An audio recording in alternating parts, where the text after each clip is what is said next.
आईने में कोई और। नेहा अभी अभी नए फ्लैट में शिफ्ट हुई थी। फ्लैट सस्ता था, बहुत सस्ता, इतना कि उसे खुद अजीब लगा। लेकिन उसने सोचा आजकल सस्ता मिलना ही मुश्किल है, मौका अच्छा है। पहली रात सब ठीक था, दूसरी रात कुछ अजीब हुआ। रात के करीब 1 बजे नेहा पानी पीने उठी। जैसे ही वो किचन की तरफ गई, उसकी नज़र हॉल में लगे बड़े आईने पर पड़ी। वो खुद को देख रही थी, लेकिन आईने में उसकी परछाई कुछ सेकंड देर से हिल रही थी। नेहा रुक गई। शायद मुझे नींद आ रही है, उसने खुद से कहा। वो वापस कमरे में चली गई। तीसरी रात नेहा फिर उसी आईने के सामने खड़ी थी। इस बार उसने ध्यान से देखा।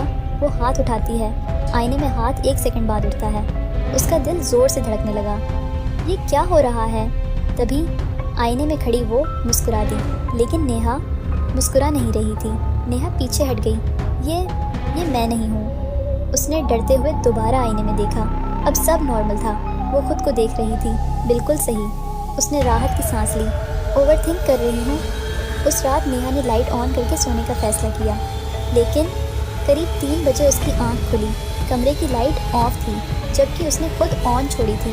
उसने धीरे धीरे सिर घुमाया और सामने दीवार पर लगे छोटे आईने में देखा। इस बार आईने में नेहा बिस्तर पर नहीं थी, वो खड़ी थी और धीरे धीरे बिस्तर की तरफ चल रही थी।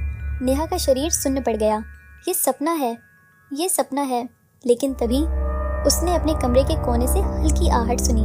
टक टक टक, जैसे कोई नंगे पैर फर्श पर चल रहा हो। उसने हिम्मत करके आईने से नज़र हटाई और धीरे धीरे पीछे देखा। कोई नहीं। फिर उसने वापस आईने में देखा। अब आईने में वो बिल्कुल उसके पीछे खड़ी थी। चेहरा टेढ़ा, आंखें काली और होंठों पर अजीब मुस्कान।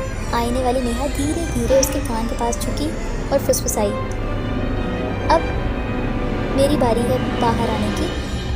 अगली सुबह पड़ोसियों ने नेहा को देखा। वो बिल्कुल सामान्य थी, मुस्कुरा रही थी, लेकिन अब वो कभी आईने के सामने नहीं जाती थी। और अगर कोई उससे पूछता तुम आईने से क्यों डरती हो, तो वो सिर्फ इतना कहती, क्योंकि उसमें मैं नहीं हूँ।